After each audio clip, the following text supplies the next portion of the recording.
I'm Ali Heather, founder and CEO of Lilia AI.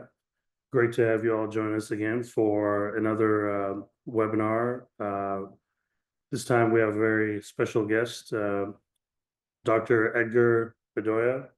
He's one of our colleagues at Rice, and is also a very successful plastic surgeon here in the Houston area, and is involved in a lot of entrepreneurship and innovation and using the latest technology and devices for plastic surgery and innovation in plastic surgery patient care. And so we're very excited to have a discussion with Dr. Bedolla on these topics, starting off with learning more about his background and what brought him to where he is at now. And I'll let Dr. Bedolla take it from here. Thanks a lot, Ali. Pleasure to be here. Thanks for inviting me to talk with you guys today. As Ali mentioned, I am a practicing plastic surgeon.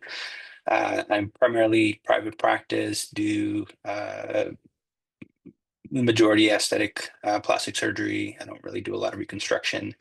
And in this space, we tend to be a little bit more innovative in terms of accepting new technologies and new and diving kind of headfirst into new uh, innovative kind of ways of practicing medicine as plastic surgeons, especially in the aesthetic space, just because we have to kind of grow with the trends. And so this is, I think, a very important topic that will eventually hit all of medicine. I mean, it already kind of has, but I'm glad to sit down and chat with you guys a little bit more about it.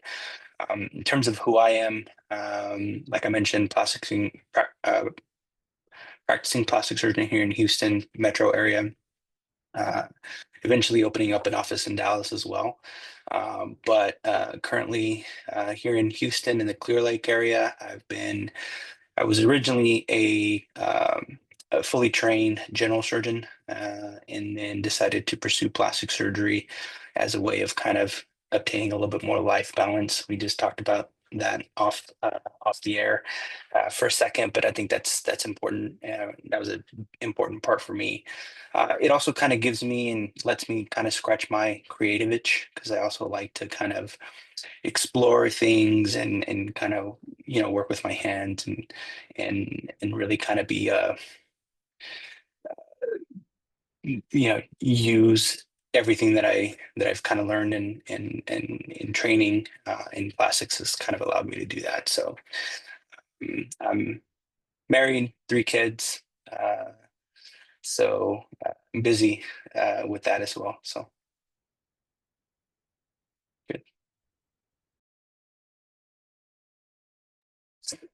Yeah, Holly. Yeah, thanks, Edgar. So perhaps to start off, I'm sure it'd be interesting to learn about what got you interested in general surgery and then plastic surgery, kind of a little bit about your because your background is very, very interesting. And, your journey, I think, is very interesting. It would be really cool to learn about. So perhaps a little bit about that, where you grew up, and then went to school and so on.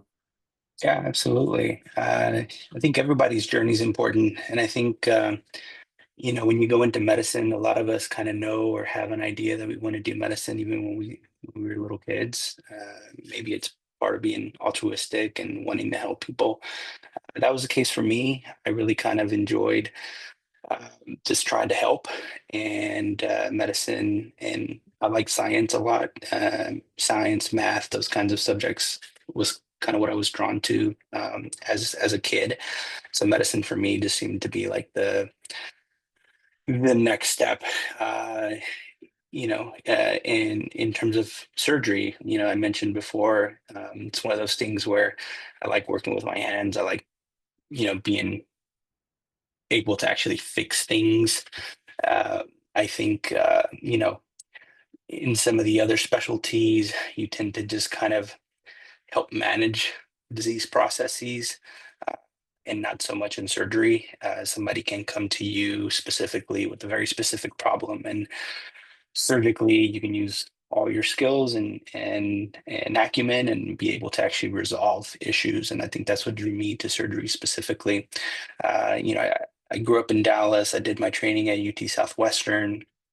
Uh, and throughout my time there, I really kind of became drawn to surgery specifically for those reasons. The fact that I was able to actually fix things. As I kind of progressed in my surgical career, general surgery is special in that it encompasses a lot of things, right? And uh, I loved I loved it. I loved doing everything in general surgery, vascular surgery, cardiac surgery. Uh, but at the end of the day, once I got closer to finishing my career, what I realized was that a lot of the specialty is now subspecialized. So you have an endocrine surgeon, you have a breast surgeon, you have, a minimally invasive surgeon. And so you don't tend to really do everything as a general surgeon. It's very kind of specialized. And so um, I wanted a little bit more than that, a little bit something a little bit more challenging. And I did a plastic surgery rotation kind of towards the end of my general surgery career. And I just kind of fell in love with being able to do everything literally from head to toe. So I think, most plastic surgeon or most people, what they think of plastic surgeons is, yeah, just boobs. Uh, but we're a lot more than boobs. We actually are able to help all the other subspecialties, in terms of reconstruction. So, in training, a typical day for me would be in the morning, I'd go and I'd help the neurosurgeons do a flap for, some skull-based reconstruction. In the middle of the day, I'd go and help the breast surgeons do some form of breast reconstruction, and then finish out the day helping out the orthopedic doctors, with coverage on a lower extremity case. So uh, it really brings everything together, and that's what I enjoyed the most of it. And again, it allows me also to be creative because not every case is exactly the same, and you have to really understand the anatomy, and you really have to understand kind of the limitations of the different procedures that you're doing to create a very specific solution for oftentimes very complex problems. So that's what I enjoy most of about plastic surgery. Um, I see we have a question from Miriam. Yes, sir, I do. First of all, but thank you for being here and sharing your insights. I feel like it's particularly valuable as a medical student who's exploring specialties. At the small hospital I'm at, when I look at the OR board, it's mostly, breast procedures. So it was good to hear that, there's a whole lot more to it and you can actually go head to toe. So just wanted to thank you for that before I actually start with my question. But yeah, so my question is, you mentioned that, in your line of work, you guys are more open to new innovations and new developments in the field. So what I was particularly interested in is currently in your practice, do you guys incorporate some sort of, since we're on the topic of AI here, any kind of AI tool to shape pre-op planning or outcome predictions, say like flap perfusions, etc. Do you guys incorporate any of that, or if not, are you planning to do something along those lines? Yeah. So in terms of aesthetic plastic surgery, we have some AI imaging software that can help kind of not predict, but it can kind of give you an idea of what your expected result might be, right? There's a few actually companies that have software where you can take a picture and then create a 3D rendering or 3D model, and then with their software be able to um, add an implant for volume, change the shape of the breast, even put in the scars, anticipated scars that the patient might have. So I think it's valuable in that it really kind of helps the patients visualize what the potential result might be. And for one, it can encourage them to make the best decision for themselves, but also kind of really understand, I think, what the surgeon sees and what I think the surgeon can deliver. Now, that's kind of the beginning of it. Obviously, in medicine and in everything else we do, I think the way that it's going to go is it's really going to start to be more prominent in the administrative kind of role of medicine. I'm sure you've, as a third year medical student, writing soap notes all day, every day, and doing all these paperwork in terms of insurance approvals and stuff like that. I think that's really where the whole medicine is a little bit more open to it. There are a lot of other devices that we use. You mentioned flap perfusion. There's already a device called the SPY. You inject a radio tracer into the flap, and you can take pictures and actually see where the perfusion is to the flap, and you can get an idea of, okay, maybe I should resect this part that doesn't really light up on the imaging. It's not fully automated, obviously, and I don't think a lot of things will be just yet, but it's definitely kind of the beginning and the start of it. So there's definitely things that we're already doing, and I see a lot of kind of growth potential for that. Adam, you had a question? Yeah, thank you. So, you just touched on AI, and then earlier you said that in the world of plastics, you guys are typically among the first to adopt some of the innovative technology. So, just based on your own experience or what you know about, that's up and coming, what are some of the more exciting innovative products or innovations in the world of plastics? So, in plastics in general, I think it's going to be predictive stuff, right? We talked a little bit about the SPY. In our literature, at least the PRS, which is the Plastic and Reconstructive Journal, it's like the main journal for our societies. There's a little bit more looking now into the literature with with regards to potential advances, and it's really going to be, I think, in that space in predicting flap perfusions, predicting outcomes, predicting maybe minimizing risks in terms of complications, right? Being able to approach or choose the right surgical approach for a problem based on a certain set of factors, or maybe even certain set of imaging. When we do breast reconstructions, currently what we do is we will image the abdomen, for example, and get an idea of the size of the vessels and the perforators, and kind of try to get an idea of whether it's going to be good enough, right? It's not perfect. It's not a perfect science, but it's allowed us to be a little bit more strategic in terms of the types of procedures that we anticipate patients going to need. But if we have a tool that can maybe help us assess the risk a little bit better and minimize, those flaps that go down in the middle of the night, then I think that's going to offer a lot of value. Does that help answer the question, Ali? Yep. Thank you. Yeah, no, it's all really interesting information. From my understanding about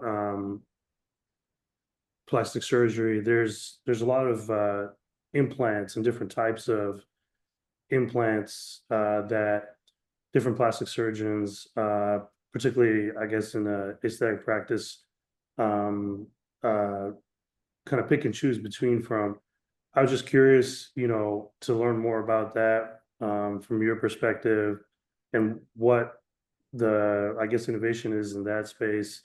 And then point number two on that would be, um, is there anything in the plastic surgery literature or being implemented regarding, adding AI into the implant um, development, where one can sort of make more customized, personalized implants for each patient? Yeah. So I think to address your first question, I'll kind of address it first with a dad joke, a plastic surgeon dad joke. It's what do two plastic surgeons agree on? What can two plastic surgeons agree on? Anybody know? No guesses? That the Not third flap guy is size. yeah, Flap yeah, type. no, that the third guy Yeah. is wrong. Right? So the other thing about plastic surgery is that it's very individualized, not only for the patient, but the surgeon. So there are so many different ways of addressing or fixing or trying to kind of resolve a problem. And that's again, that's what's special about plastic surgery. And so it's really hard to kind of really come down and say, oh, this is the one way to fix this. This is the one way to do it. And I'll say, and I'm sure in medical school you've heard this before, but medicine is an art, right? I think that's a part that is really not going to be easily replaced. It'll be years before I think, the processing power is there for for AI models to really kind of understand nuances and little things, right? But but it doesn't mean that we should shy away from it or we shouldn't seek to have some sort of help. And that's what I mean by, plastic surgeons a little bit more open to the beginnings of this. So in terms of personalizing the implants, it's probably going to come down to cost, right? Y- we're probably pretty far removed from being able to personalize an implant specifically like that. Now, I will tell you, there are some prosthetics, especially facial reconstruction type prosthetics, where you do take cephalometric analyses, you do take imaging, and there are companies that take that information and then create a very specific shaped implant for whatever defect, right? In terms of the reconstruction, like say for example, somebody had a horrible car accident and had part of his mid face removed or jaw or something. There are companies currently available that are able to take this and create a very specific custom implant that then can be used in the reconstruction. So that space exists in terms of aesthetic. Um, we're in the fifth, sixth generation of implants, and so these implants that we have today are very different than even the ones we had 10 years ago. So I do think that space is going to continue to improve, and the devices are going to become better, more reliable. Um, but what we have now is pretty good, and it's better than what we had 10 years ago. Um, Specifically, though, unless costs come down significantly and you're able to produce an implant kind of quickly. I don't know that private industry is going to necessarily chase that specifically, but there is other spaces where it's definitely doable. Yeah, Miriam. Yes, sir. So I would like to ask you about a particular procedure. The other day I was having a discussion with one of the plastic surgeons here, and I got introduced to the idea that you know BBLs have sort of earned a reputation of being the riskiest cosmetic procedure out there, and I believe I've heard that before, and it's mostly due to that emboli. And I know some places use ultrasound guidance. I know your clinic, your practice does do BBLs as well. So, with emerging technologies like using ultrasound guidance, I believe that might have lowered the risk.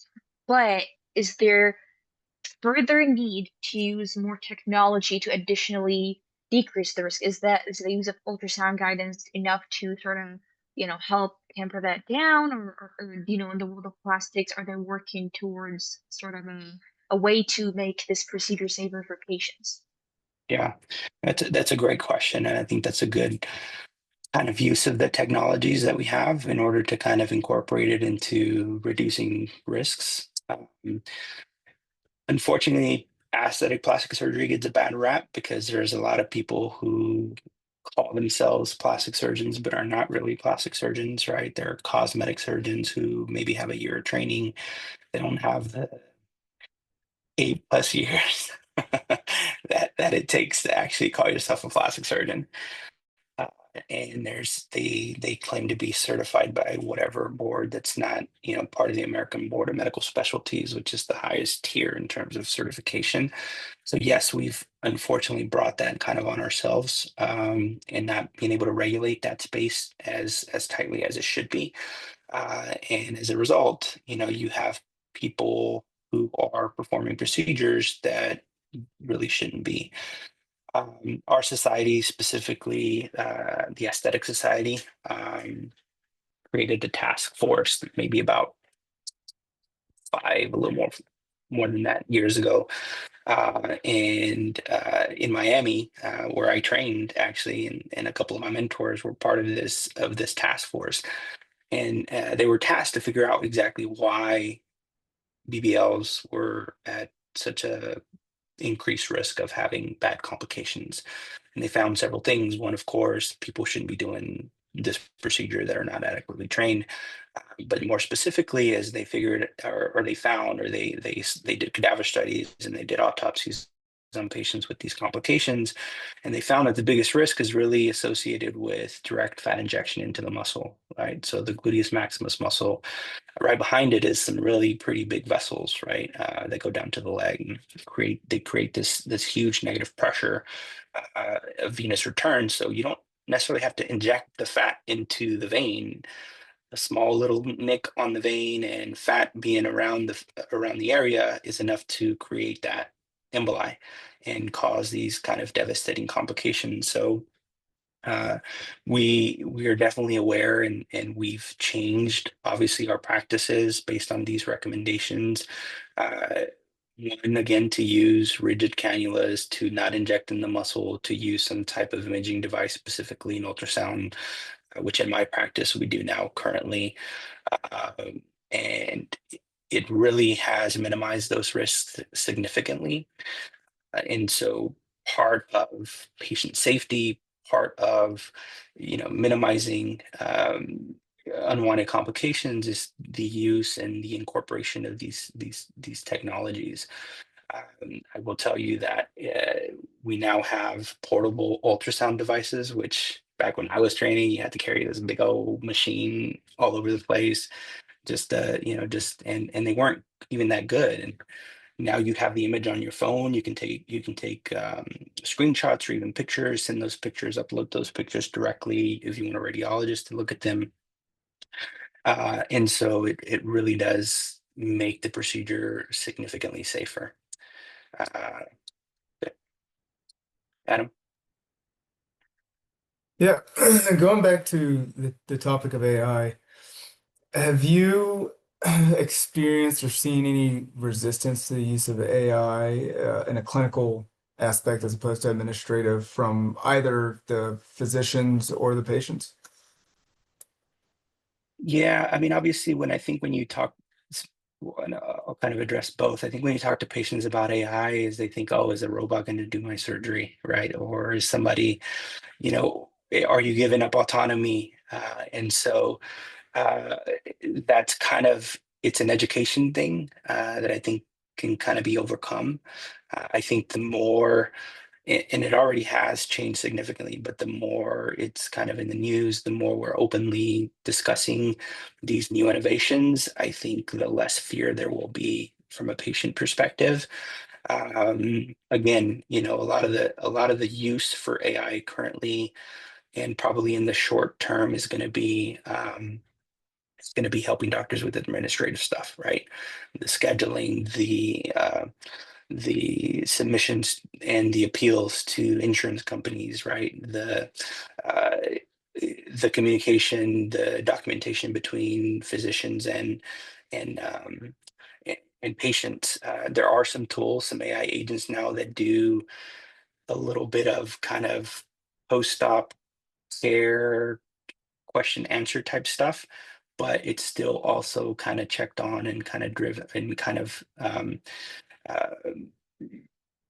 I guess overview. There's an overview by either a nurse or a physician that's looking also at these questions and making sure that the patients are getting the right information.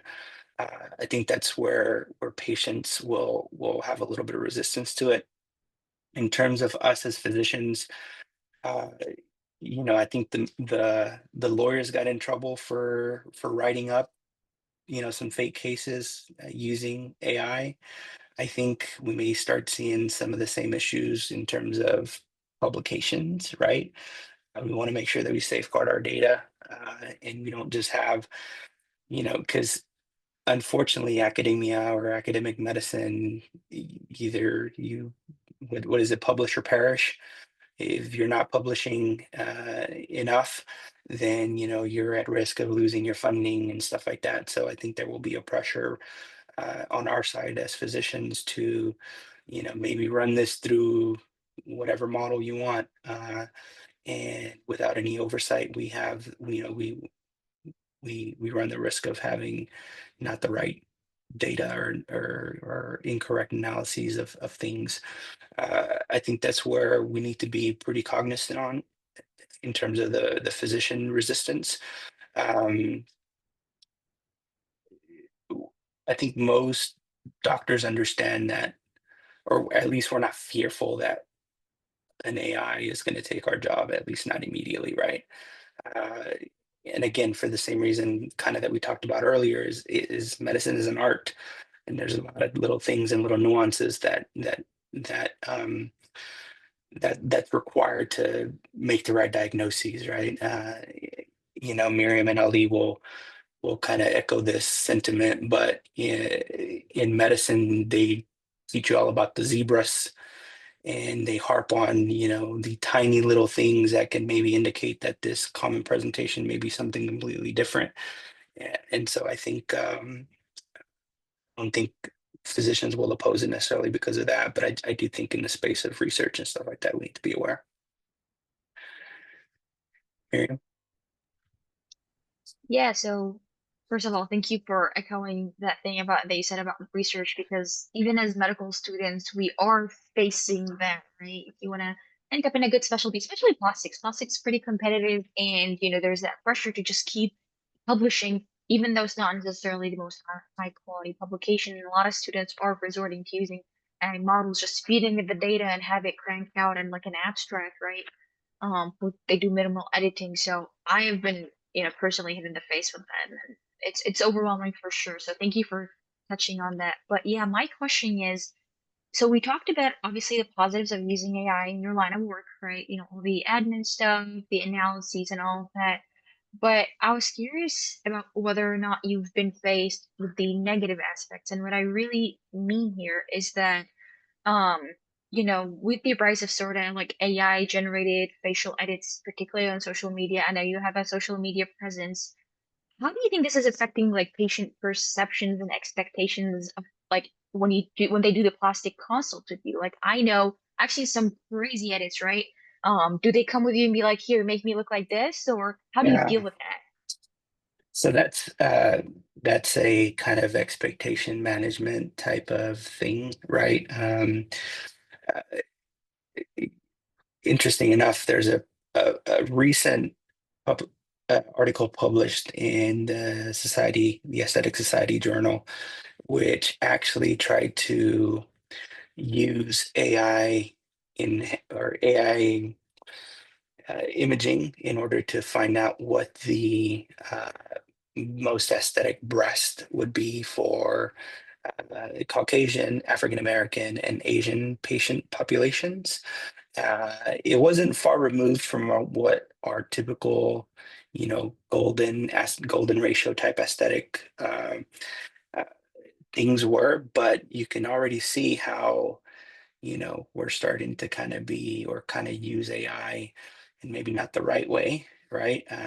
I've had patients come to me with their printed photos of how they want their nose to look, Um, say I did this rendering, this 3D rendering, I want my nose to look like this. That for me is, as a plastic surgeon, is a red flag, because it comes down to a lot of times these software will allow you to manipulate whatever, but it doesn't understand that there's an underlying anatomy, and the reason your nose looks the way it looks is not just because of the soft tissue covering it, but also your bony anatomy, your cartilaginous anatomy, all these little things,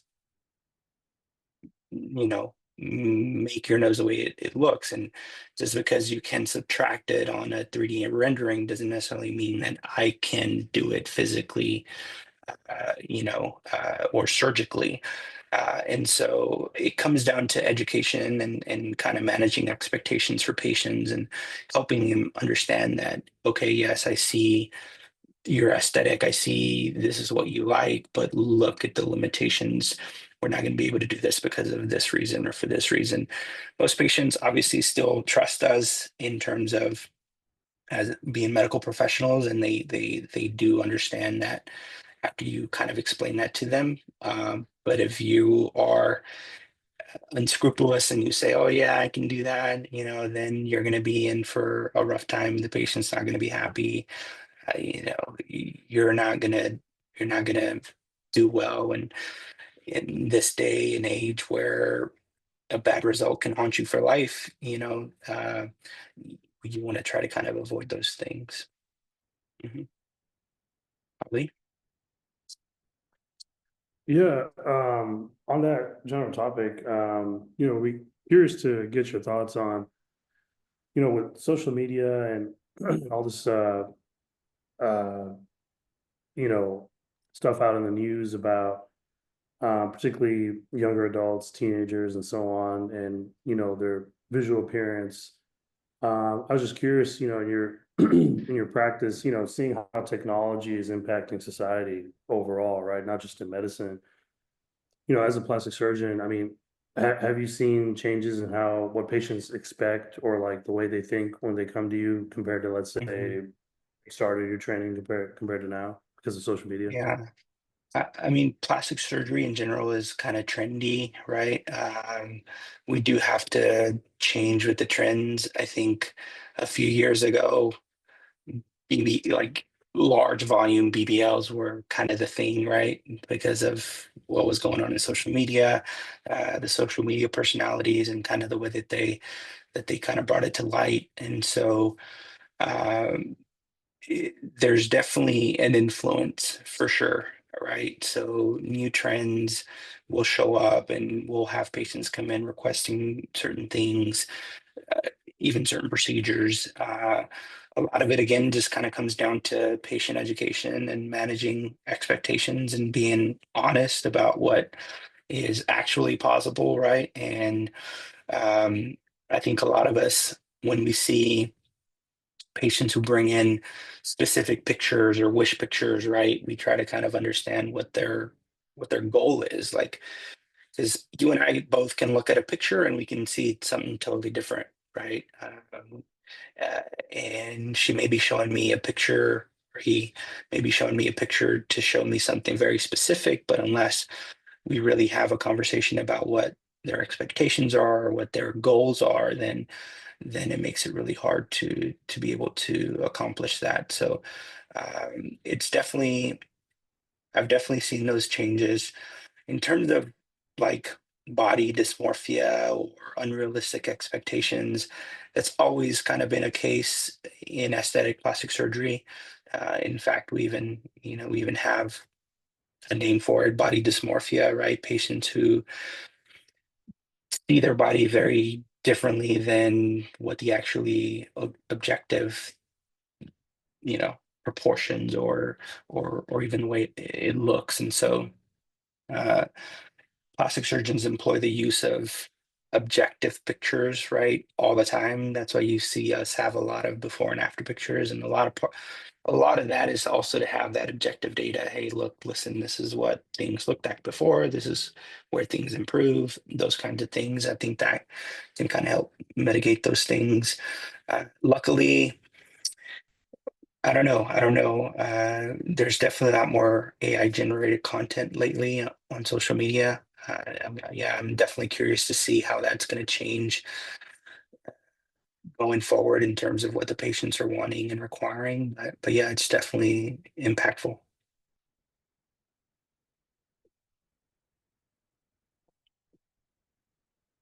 Yeah, Ali. So, with all the discussion and innovation in healthcare and plastic surgery in general, what would you say in your experience? what do you feel are the most promising innovations that, are up and coming in healthcare right now? Just your based, on your experience, your opinion. Yeah. So, I mean, I think obviously, like I mentioned, minimizing administrative roles for physicians is going to be significant. I think we all struggle with trying to balance this role versus actually the clinical role, which is the role of actually taking care of patients, and why we went to medical school, not to write a bunch of notes and do a bunch of stuff, but rather actually spend time and sit down and discuss that with patients. I think the easier it is to do all these administrative stuff, I think the level of care for the patient is going to go up, right? Because we're going to have more time to sit there, talk to them. We're not going to have to worry about leaving the appointment, being there for 15 minutes and just, still having to write, spend an extra 2 hours after your clinical workload to write up and catch up on notes. Uh, Definitely diagnostically, I know, I mean, you guys are kind of at the forefront of what's going to change, right? I think there are definitely going to be some specialties that are going to be more affected with the use of AI, like radiology and uh, I mean, surgery will always kind of adapt as well. I mean, we do currently a lot of robotic surgery, minimally assisted surgery. I foresee changes where the technology will be good enough and fast enough and reliable enough to where you could have a surgeon doing your surgery from, another location. Obviously, you're going to have, a clinical team that's going to be there with the patient, taking care of the patient. But when it comes down to the technical, say, for example, the guru of flap surgery who's in Singapore, right? Like that guy is amazing. Like he can be helping you dissect a flap with the use of a robot, or education, right? In terms of education, like being able to take part in actual simulation training, those kinds of things that will help kind of improve your skills and improve your outcomes. I think those are the most kind of promising things in terms of surgery that I see kind of moving forward. It's pretty exciting, actually.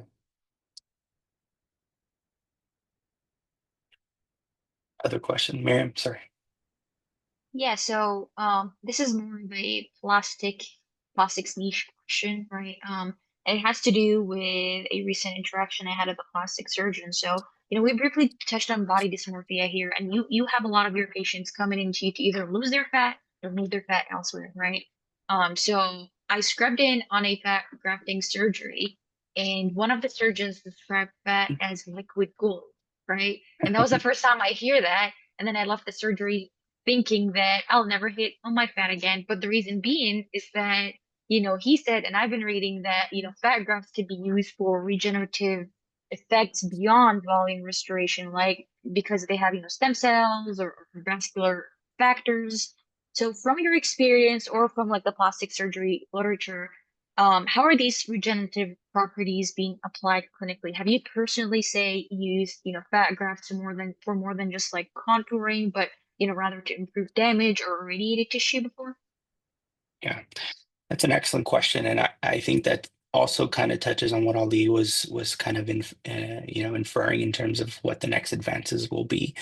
I think hopefully, as the technology improves and as we're able to kind of look at things in the microscopic level, and that's not my first thought. I think a lot about the clinical aspect of it, but yes, in terms of the basic science research and advancing medicine, a lot of it is going to come down to these large programs that are going to be able to figure out, protein structures, figure out, cancer delivery mechanisms. All these things are going to be, they're going to change everything for sure. Uh, and that segues perfectly into your question in terms of fat being liquid gold. And yes, we treat it as that. I think the only, the general audience kind of understands fat transfer as just, oh, a BBL. but it's so much more than that. And we use fat in a lot of different ways. We transfer fat to the face, we transfer fat to the breast, to the arms, to scars. Fat, when it's broken up, does have uh, um, a lot of kind of growth factors and a lot of kind of regenerative factors that we're just now kind of learning and understanding. And so we employ it in different ways. There's a different types of fat transfers, right? You have the large volume BBL type, 4 volume specific fat transfers that takes kind of intact fat cells and transfers it over to another area in order to restore volume. And then you have microfat, right, which is processed, it's centrifuged, it's meant to be smaller little aliquots, also used for volume, um, but then it's also used to restore vascularity, right? Because these growth factors actually help improve. I've had a patient who previously had a rhinoplasty that needed a little bit of vascularization to the tip of her nose, and you can inject that microfat in there to kind of help restore some of that vascularity. And then you get to the point where you have nanofat, where it's even more fine, and it's literally just kind of the inside part of the fat cell and all the nice microsomes and all the good stuff, the liquid gold. And I've used that to inject it into abdominal stria and scars. And believe it or not, I've been impressed at the changes in the tissue quality after injecting fat in that way.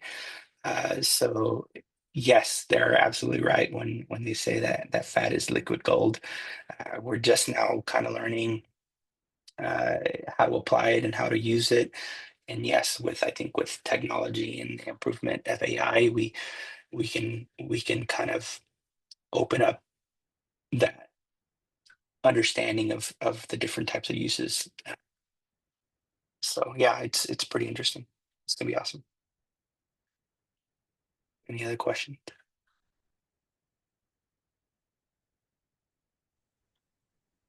Yes, Ali.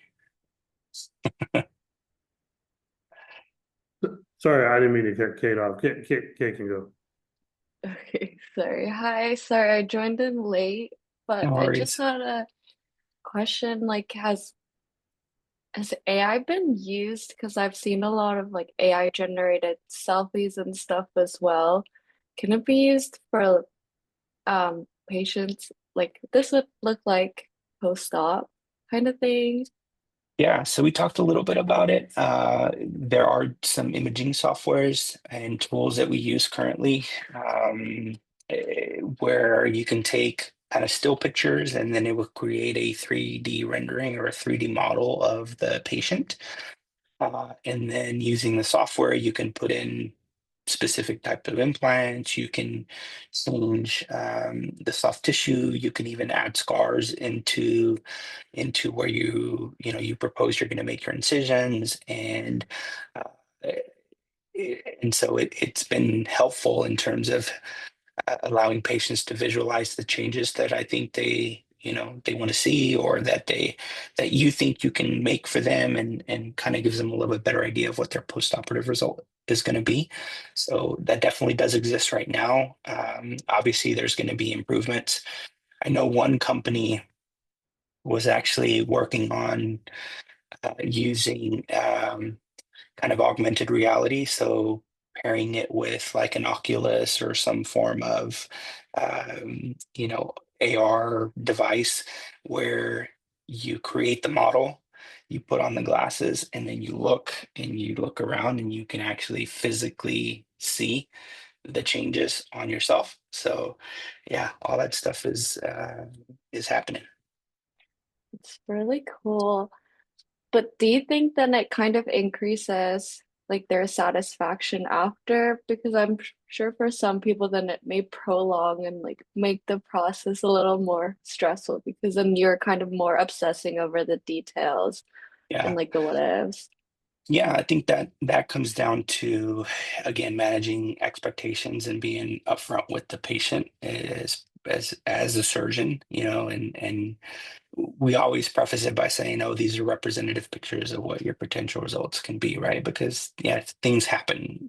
That doesn't include complications that may arise, issues with um, with uh, with the implants, like infections, those kinds of things, capsule contracture.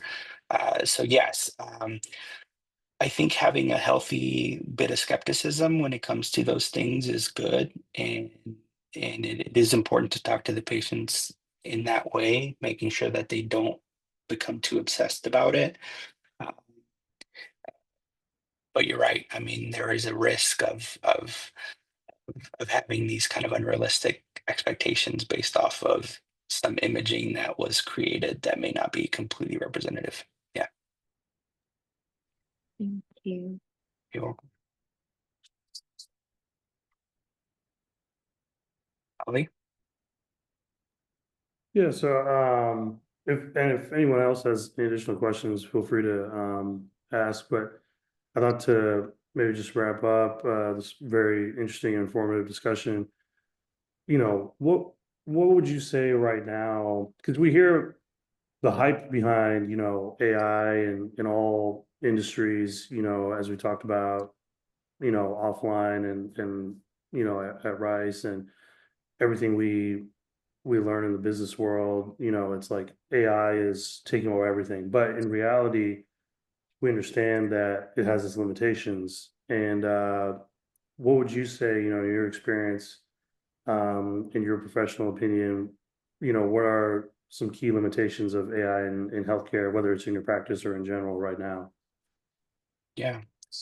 So I think when it comes to medicine, and probably the adoptability of it also is going to come down to data privacy, right? Because a lot of these models use data from everywhere, uh, and having having software that adequately ensures patient data safety, right? And we have laws incorporated into the HIPAA Act, which is a Health Accountability and Portability Act or something like that, that prevents us as physicians from discussing or using specific identifiers for different, for patients uh, when discussing, their case with even with colleagues.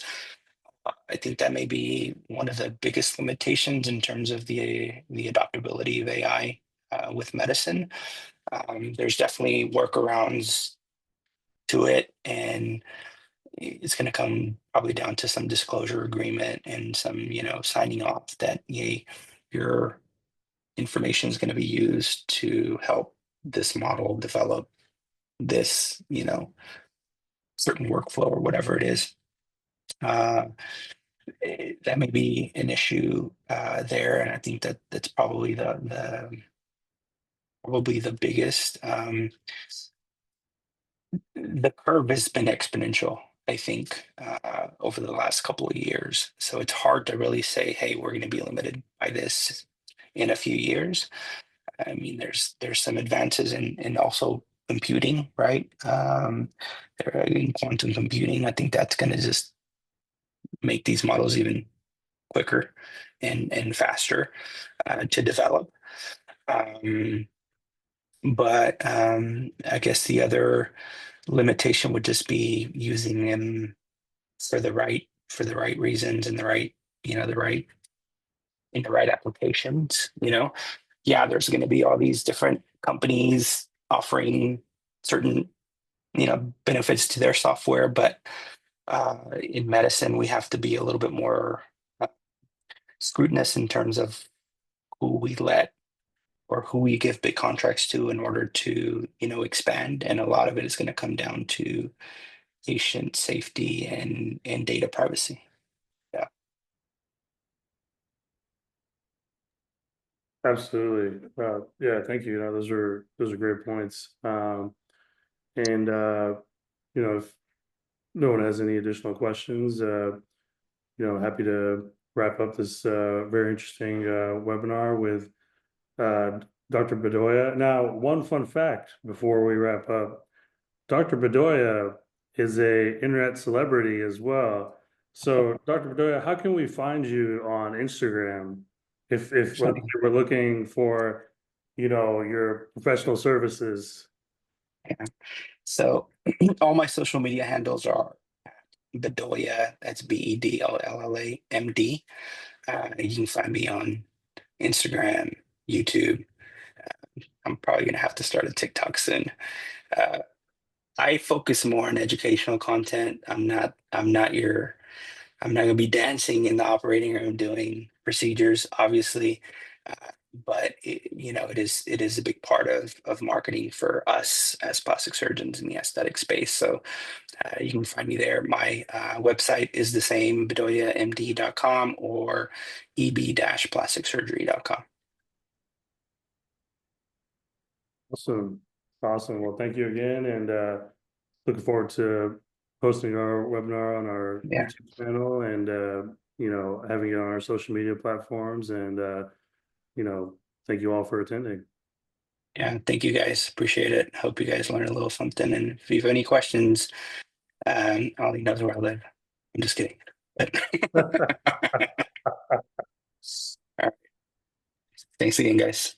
Thank you. Thank you. Thank you, Dr. Bedoya.